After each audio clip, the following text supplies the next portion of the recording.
কেমনে মারা গেল বলেন তো? মারা গেলে জমি নিয়ে অনেকদিন ধরে ঝগড়া খাচ্ছে। জমি নিয়ে দ্বন্দ্ব।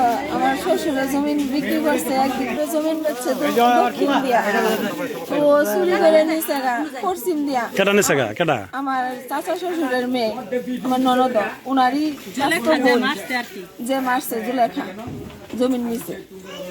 তো জমি আমার স্বামীর রাস্তা নিয়ে গেছে, রাস্তা নিয়ে দ্বন্দ্ব। সামনের দিকে এনে রাস্তা ছিল, আমার শ্বশুরের রাস্তা রেখে গেছে। আপনার স্বামীর নাম কি? আমার স্বামীর নাম খুশি। বয়স কত? বয়স 50। আপনার ছেলে মেয়ে কয়জন? আমার একটা মেয়ে। যিনি মারা গেছে উনি আপনার স্বামী? তো ওরা তো বললে 5-6 জন বলে নাকি আপনার পরিবারের সদস্য? না না যারা মারছে। আচ্ছা বলেন, পরে বলেন। পরে আমার এই জমি নিয়ে দ্বন্দ্ব।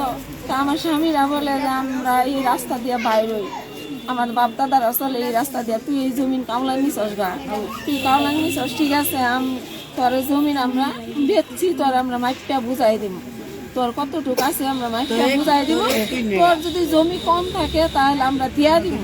জমিটা কি আপনার কেনা ছিল না নাকি ওয়ারিশ? আমরা বিক্রি করছি ওর কাছে, ও বেশি চয়ে খাইতেছে। আমার স্বামীর জমিন আমার শ্বশুরের, তো আরে মাইপটা বুঝাই দিব, মাপতে দেয় না, জমি মাপবার দিত না। মেম্বার চেয়ারম্যানে ভাড়াইছি, মেম্বার পাত্তা পাই না, মাপতে দিব না, মাপবার আইস তোর মাইরা হলাম, খুন করে হলাম, টুকটা করে হলাম, এরকম করে।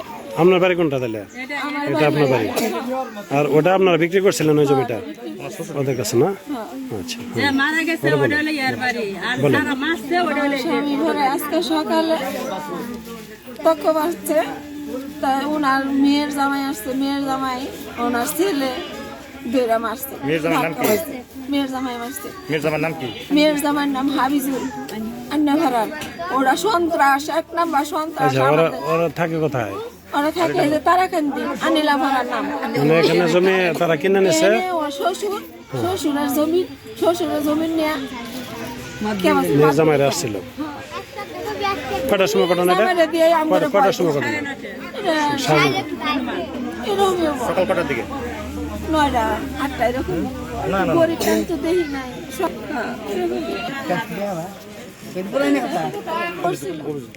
কথা কি বলছিল? ওই রতন দারোগা থাকতে, আওয়ামী লীগ থাকতে।